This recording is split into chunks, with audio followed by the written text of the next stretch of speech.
नमस्कार शेतकरी बंधूंनो, मी बापू बिडगर आणि मराठी दरबार या आपल्या यूट्यूब चॅनलमध्ये आपले मनापासून स्वागत आहे। तर बघा, जे काय पुण्यश्लोक अहिल्यादेवी होळकर शेतकरी कर्जमुक्ती योजना याची जी सुरुवात आहे ती 22 जुलै 2026 ला चालू झालेली होती। परंतु याच्यामध्ये जे काय पहिल्या लिस्टमध्ये पहिल्या यादीमध्ये नाव आलेली होती, तर अशा शेतकऱ्यांचं आधार प्रमाणीकरण करण्यासाठी सांगितलं जात होतं। परंतु आपण पाहिलं तर बऱ्याच मोठ्या प्रमाणामध्ये आधार प्रमाणीकरण करताना शेतकऱ्यांना मोठ्या अडचणी येत होता। त्या नेमक्या अडचणी कोणत्या येत होत्या ते देखील आपण वेळोवेळी व्हिडिओच्या माध्यमातून पाहिलेलं आहे। आता याच्यामध्ये आपण पाहिलं तर आज दिनांक 7 ऑगस्ट 2026 रोजी जे काय त्यांनी यासाठी 20,000 कोटी रुपयांचा निधीला मंजुरी दिलेली होती आणि त्याच्यातील प्राथमिक लेवलला 7,000 कोटी रुपयांचा निधीला त्या ठिकाणी प्राथमिक प्रकारे मंजुरी देखील दिलेली होती। परंतु या ठिकाणी आपण पाहिलं तर बरेच मोठे टेक्निकल अडचणी आल्यामुळे शेतकऱ्यांच्या खात्यावरती रक्कम वितरित करण्याला उशीर होत होता।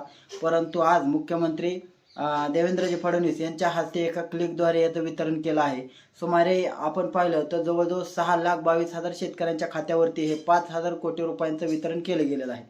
आता हे जे 5,000 कोटी आहेत ते फक्त कोणत्या शेतकऱ्यांना जमा होणार आहेत, तर ज्या शेतकऱ्यांचं कर्जमाफीच्या यादीमध्ये नाव होतं आणि ज्या शेतकऱ्यांनी आधार प्रमाणीकरण केलेलं होतं, तर ज्या शेतकऱ्यांचं आधार प्रमाणीकरण करण्याला फार्मर आयडी असेल किंवा आधार सीडिंगचा प्रॉब्लेम येत होता, अशा शेतकऱ्यांचा ती हळूहळू प्रॉब्लेम देखील सॉल्व्ह होत आहे। आणि जसं जसं हा प्रॉब्लेम याचं निराकरण केलं जात आहे तसं तसं शेतकऱ्यांच्या खात्यावरती पैसे जमा होण्याला सुरुवात होणार आहे।